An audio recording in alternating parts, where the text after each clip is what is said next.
See, it's once you have a little snack. Delicious snack. I was thinking about these video games up.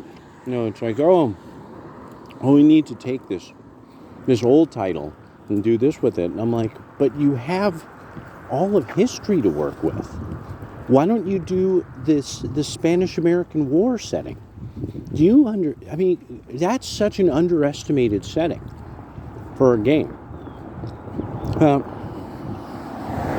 The build-up to the Spanish-American War and the Spanish wars against the colonial wars against the Spaniards, there is so much cool stuff going on around that time.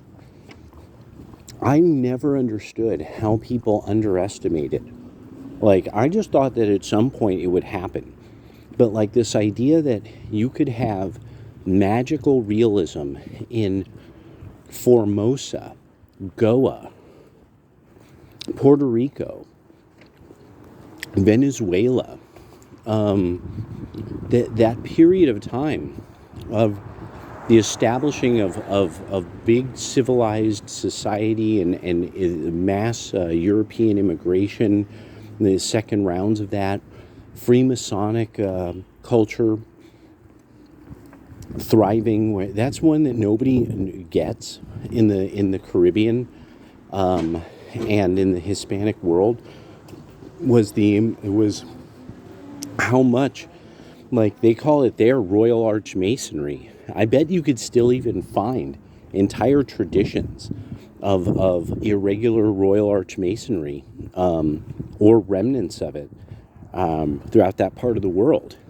And I mean, the magical realist based adventures off of that you could have. And then all these characters would be these mestizo characters and Hispanic characters, but what it really shows is that there's a bunch of people that don't really know about that period of time and obviously to a great extent don't really care. Like that period of time to them isn't fascinating. It isn't very interesting, I would have to presume. Like, they really just don't find that period of time as interesting as it was. I mean, just imagine cutscenes where they show, like, the big bands of that era of time and the orchestra scenes or some of the ballrooms that used to exist in those days. And oh well, it's and what could have been done, a world you could present that could have been the steampunk, magical, alchemical Masonic world of the colonial world once it threw off Spain. I mean, just a game in the Philippines alone, set in the Philippines, a fight game set in the Philippines. How people don't know this shows how so many of these writers are people that really sort of despise reality and people and culture and their own their own field, and it's a sad. Later.